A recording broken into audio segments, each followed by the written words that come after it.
রবিনহোকে নিয়ে থামছে না জল্পনা, আসবেন ভারতে।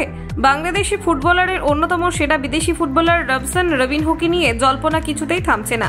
বিভিন্ন রিপোর্টে দাবি করা হচ্ছে তিনি নতুন ক্লাবে যোগ দিতে আগ্রহী। ইন্ডিয়ান সুপার লিগের একাধিক ক্লাব আক্রমণ ভাগের এই ফুটবলারকে দলে নেওয়ার ব্যাপারে আগ্রহী বলে মনে করা হচ্ছে। উড়িয়ে দেওয়া যাচ্ছে না ইস্ট বেঙ্গলের নাম। কেন ক্লাব বদল করতে চাইছেন রবসন রবিনহো? এমন বহু ফুটবলার রয়েছেন যারা নতুন নতুন চ্যালেঞ্জ নিতে পছন্দ করেন। বাংলাদেশের সেরা ফুটবল লিগে খেলছেন দীর্ঘদিন ধরে। নিঃসন্দেহে বসুন্ধরা কিংস ও বাংলাদেশ প্রিমিয়ার লিগের অন্যতম সেরা বিদেশি ফুটবলার তিনি।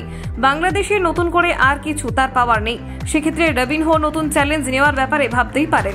বাংলাদেশের অন্যতম সফল football club Bashundhara Kings. Bashundhara সাফল্যের অন্যতম কারিগর এই রবসন রবিনহো। ফ্লুনি মেশের প্রাক্তন এই ফুটবলার বসুন্ধরা কিংসের হয়ে ইতিমধ্যেই করেছেন 50-এর বেশি গোল। এছাড়াও রয়েছেন বেশ কিছু অ্যাসিস্ট। এশিয়ান টুর্নামেন্টে মোহনবাগানের বিরুদ্ধে ম্যাচেও চোখে পড়ার মতো পারফরমেন্স করেছিলেন এই শৈল্পিক ফুটবলার।